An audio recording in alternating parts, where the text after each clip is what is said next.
This is the Swahili jollof. This dish is made with goat meat, with West African veggie, with Swahili spices.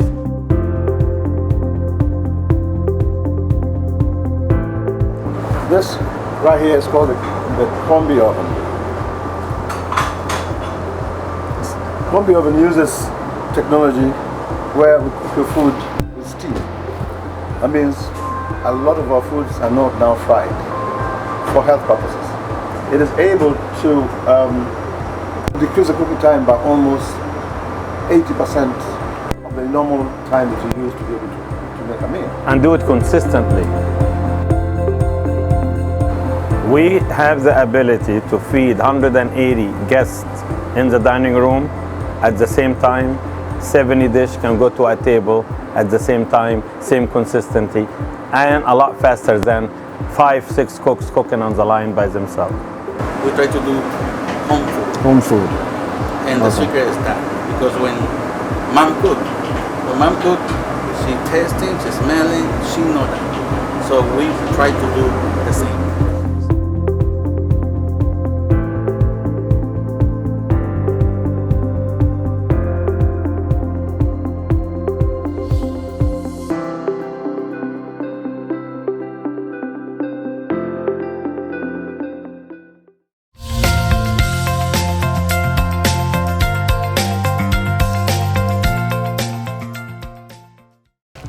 On October 26, 2021, the Swahili Village, the Consulate in Washington, D.C.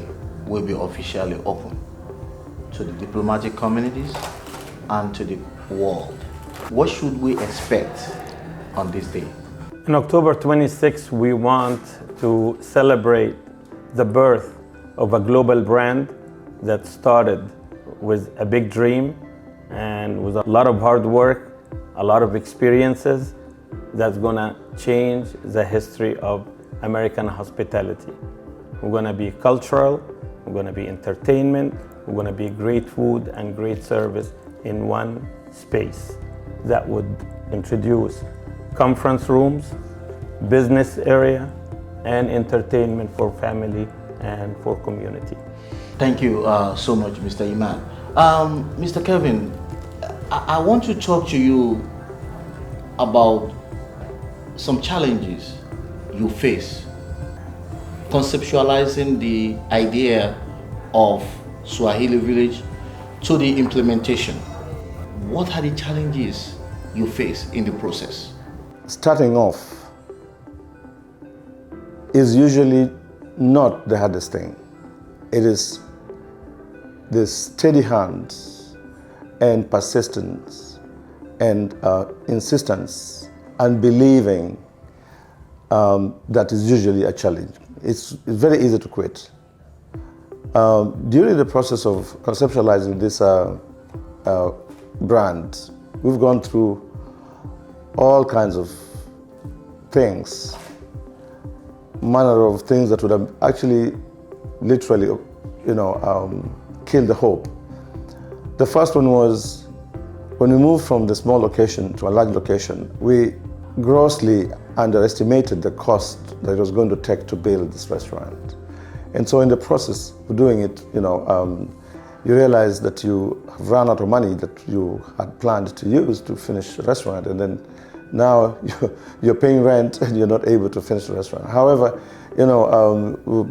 without cutting any corners, we were able to persist, and we were able to get that restaurant open. As soon as we opened this restaurant, believe it or not, we had a fire that completely destroyed the entire kitchen of the restaurant. And we had to close for an entire year to renovate the restaurant so that we can get back on. Naturally, most people that thought, okay, that's the end of that idea, because the fire was very, very, very damaging. We had to literally rebuild the entire restaurant over. So that was one. But even before then, I had a bout with cancer, which, was very challenging and just about then, everybody thought, I don't think this guy will last, because I was given 6 years to leave, but I refused to go. So, in a process of doing this, I've been tested and tested so many times, and then over that, once we got to that hump over the cancer thing and the fire thing, I built this restaurant in downtown DC, the Consulate, which we are launching on the 26th. And 10 days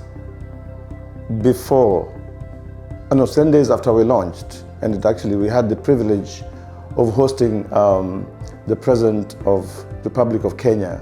He was the one actually who came and was able to grace the ceremony of cutting the ribbon for the restaurant to launch. 10 days later, COVID hit, and we had to shut, down from normal dining into now trying to, survive the COVID wave. It was very, very trying time. I'm glad that, Shoeb, Emad was very, tenacious and refused to quit. And so, we are so glad now that we are able to get to launch this brand. And the 26th marks, like Emad said, marks the day when the brand of African cultural fine dining experience is going to be showcased to the world. Now, I say the world because we have a restaurant right now just about to be launched in Newark, New Jersey in 2 months' time. And also in New York. And in Manhattan, New York, Atlanta, Georgia, Dallas, Texas, Houston, and even locally we're going to have several clusters. Emad has the experience for international exposure and in the international activation. We're looking at our first international location, maybe in Dubai. We haven't really decided, so we're going to be doing Dubai, we're going to be doing Nigeria, we're going to be doing Kenya, we're going to be doing South Africa. And then we have a good mind to go to England and to be even in China when we finally get there.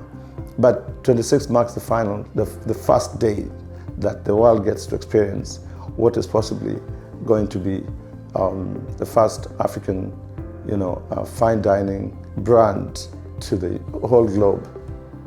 And we look forward to that. Thank you so much for that insight. Let me come back to Mr. Emad. In the next 10 years, where do you see the Swahili Village? In 10 years, I see this brand to be a 100-store brand, 50 to say the least, because that was the landmark that we promised the President of Kenya, that we wanted to inaugurate the 50th location we opened. And I'm going to remind them of that. And we want to be 5 stores a year in growth.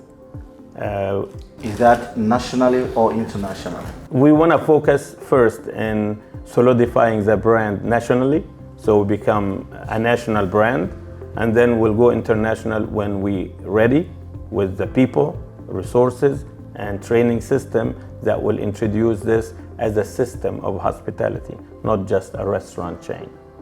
So many times when African migrates to the United States or abroad, they find it challenging, they find it difficult to integrate into the system. Mr. Kevin and also Mr. Emad, how are you able to bear the system abroad? I don't know why people think that it is not, it's not possible. I dare to say that if you leave your country and you come to a country like America or any other country as it is, you're already very brave. You already you're not average anymore, because you leave your comfort of your country to come to seek other opportunities elsewhere. Greener pasture. Yeah, greener pastures. You must already give yourself a pat in the back. But more importantly, when you go to a new society, clearly there are going to be challenges for you in even how you integrate, sometimes even language, and oftentimes cultural differences. And so, on my part, I know that in the beginning, it wasn't easy. We had to go through the process of finding your legal place in the society. But I dare to, encourage all those living abroad. Don't settle for less. It is very difficult, especially in America, where there is a component of race as well, to submit an application for a lease on a commercial building. They see your last name, that already is a problem, But you don't quit just because somebody said no to you once. Make sure that you're able to turn that no into a yes. A dream is a dream, and a dream is valid, and you must make sure that nobody kills it. And Mr. Emad, can you respond to that? Well, I believe always that you have to do what you say. If you say, I'm going to be successful, you cannot settle for less, as Kevin says. We came here to chase a dream. We are capable of implementing that dream and building on it and lead on it. For me, in the last 40 years in the US, I've never looked at myself as a secondary citizen or I'm a foreigner coming here. I looked at myself as an American who are coming in to achieve his dream and take what's his. Try, achieve, succeed, do what you say you're gonna do. Mr. Emad, you have vast experience and exposure in terms of, building multi-billion-dollar restaurants across the globe. Now you coming into the Swahili system, how would you bring that to the world? How would you see that coming into the world? It's all started with Kevin. Kevin has a vision. Kevin is disciplined. Kevin has attention to details. I manage systems. I've grown up managing systems and leading and exceeding expectations. So I have a great brand, I have a great idea, and we have 54 countries to pull cultural and recipe and experiences from. So I know that we going to change the history of hospitality in the Western Hemisphere and become a global brand for real. And it starts with the vision and the discipline of Kevin. Mr. Kevin, during your free time, what do you do to relax? I drink scotch. No, really, I have a young family and I enjoy them. I try to enjoy them as possible. Our firstborn daughter is 14 and we have a 13-year-old. Then 10 years later, God blessed us with 2 more children. So I have a 3-year-old and a 4-year-old in the house. That's enough fun. That's enough fun. What about you, Mr. Emad? I am guilty as charged. I work too much. I'm blessed with a great wife that support system to me. I'm blessed with three children. I have a 30-year-old in Paris, France, and I have an 18-year-old freshman in college and a 13-year-old boy that they're apple of my eyes. And I enjoy watching them grow. I enjoy providing a role model for them to follow. I work hard and I want to start playing hard, but after we get Swahili off the ground. So, Mr. Kelvin, what advice, would you give to an upcoming entrepreneur out there who thinks it's rough or who got scared that it may not be possible? It's not going to be easy. And we all know, easy come, easy go. Easy money, easy out. But if you have the discipline to work, to build and create something, there's always, I describe what we do as a solution to a problem. If you believe that what you're starting off is a solution to a problem for which somebody can pay you money to buy, you're onto something. Don't quit. Quitting is the easiest thing to do. But if you find a problem, build a solution around that problem, solve that problem, and turn it into a product. And I believe truly that if you have a good product, human beings love good things, and you solve a problem, human beings like solution to problems. And the solution is a good solution, and the product is a genuine product. Somebody will buy it. Don't worry, somebody will buy it. So keep doing what you're doing. Let money not be the barrier. Let self-doubt be the barrier. They will come. Those moments are there. But it is those who see beyond those moments that ultimately, accomplish it. Your turn will come, and the dream will be real.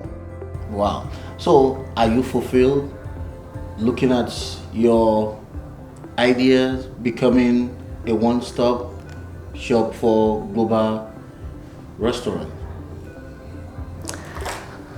Am I fulfilled? I'm happy with what we have created so far.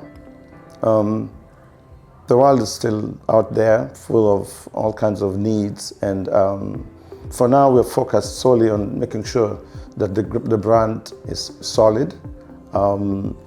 We have a lot of people whose lives we are changing and will change, and that makes me happy, because this restaurant, for instance, runs with at optimum it will hire almost 70 to 80 people. And all those people, most of whom are actually immigrants also. It's a fulfilling feeling. And that part makes me very happy. And think about if you do 50, we are impacting humanity at a very high level. And that part is fulfilling. Mr. Emad, are you fulfilled?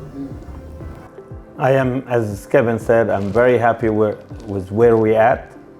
We are started the big journey with one step, one location.